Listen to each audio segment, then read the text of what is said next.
शिवतेजी courage. मी कुमारी सृष्टी ज्योतिराम चौगुले सर्वप्रथम तुम्हा सर्वांना प्रजासत्ताक दिनाच्या शुभेच्छा देते आणि माझ्या भाषणास सुरुवात करते. आम्ही प्रचंड प्रगती केली. 15 ऑगस्ट 1947 रोजी भारत स्वतंत्र झाला. 26 जानेवारी 1950 ला प्रजासत्ताक स्थापन झालं. 56 ला राज्यांची विभागणी झाली. 62 ला आमच्यावरती आक्रमण झालं.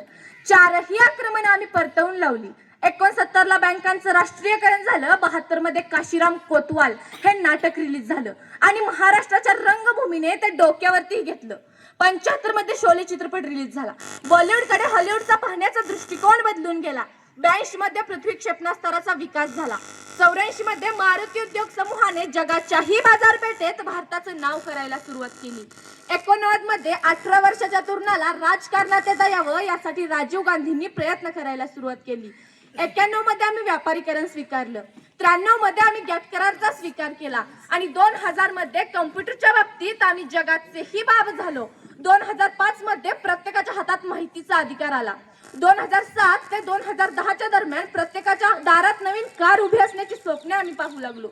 2015 मध्ये सर्जिकल स्ट्राईक सारखं एवढं मोठं अवघार आम्ही पेरलं. आम्ही एवढी प्रचंड प्रगती केली की आमच्या हातात मोबाईल आले पण आमचं बोलणं मात्र सुधारलं नाही. आमचे रस्ते सिमेंट कॉन्क्रीटचे झाले पण आमचं चालणं मात्र सुधारलं नाही. पैशाच्या जोरावर हजारो लाखो किलोमीटरवर दूर असणारे ग्रह, चंद्र, सूर्य, तारे आम्ही दुर्बिणीच्या सहाय्याने जवळ करून पाहिले पण आयुष्यभर शेजारी राहणाऱ्या शेजाऱ्याशी आम्ही प्रेमाचे संबंध मात्र निर्माण करू शकलो नाही. इंजेक्शनच्या जोरावर आम्ही आमचं आयुर्मान आयुष्य वाढवलं पण आमचं आरोग्य मात्र सुधारलं नाही. आणि या सर्व गोष्टी जर आत्मसात करायच्या असतील तर शिक्षणाचा खरा अर्थ मनामनात रुजवला पाहिजे. ते म्हणतात ना, मंजिलें उन्हीं को मिलती है जिनके सपनों में चांद होती है. मंजिलें उन्हीं को मिलती है जिनके सपनों में चांद होती है. यूं ही पंख होने से कुछ नहीं होता, हौसलों से उड़ान होती है, हौसलों से उड़ान होती है. भारताची संस्कृती ही पाश्चिमात्य देशांनुसार भोगावर आधारलेली नसून ती त्यागावर आधारलेली आहे. मृत्यूची तमा न बाळगता आपली कवच कुंडले देणारा कर्ण सुद्धा याच मातीतला. वैऱ्याच्या सुनेला आई मानून तिची खना नारळाने ओटी भरणारे छत्रपती शिवाजी महाराज सुद्धा याच मातीतले.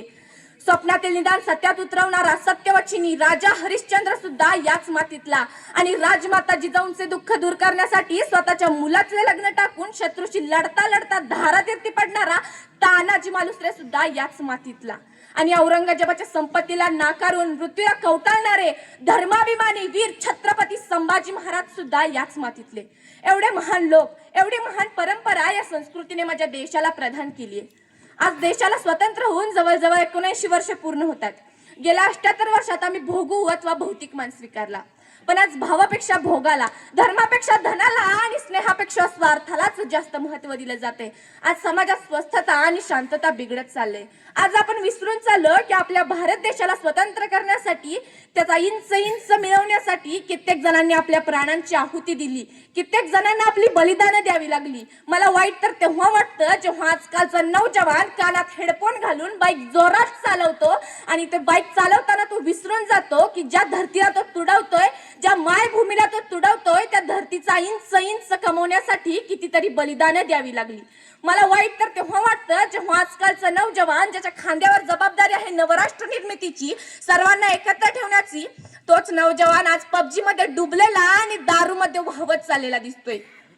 ही आजकालच्या तरुणाईची परिस्थिती. आणि आजकालच्या तरुणाईच्या परिस्थितीचा विचार करता मला आठवतात ते भगतसिंग, सुखदेव, राजगुरू. त्यांनी आम्हाला शिकवलं की देशासाठी जगायचं. आणि सर, मला असं वाटतं की त्यांनी जर आजकालच्या तरुणाईची परिस्थिती पाहिली असती तर तेही हेच म्हणाले असते, कोई जाति के लिए मर गए, कोई धर्मों के लिए मर गए. कोई जाति के लिए मर गए, कोई धर्मों के लिए मर गए, कोई नोटों के लिए मर गए तो कोई वोटों के लिए मर गए. अगर होते आज भगत सिंह, सुखदेव, राजगुरु तो वो भी कहते हम भी किन कमीनों के लिए मर गए, हम भी किन कमीनों के लिए मर गए. पूर्वी ना इनामापेक्षा इमान हा शब्द भारतीयांसाठी खूप महत्वाचा होता पण आता भ्रष्टाचाराची मैत्री करून इमानदारी विसरून गेलोय आपण.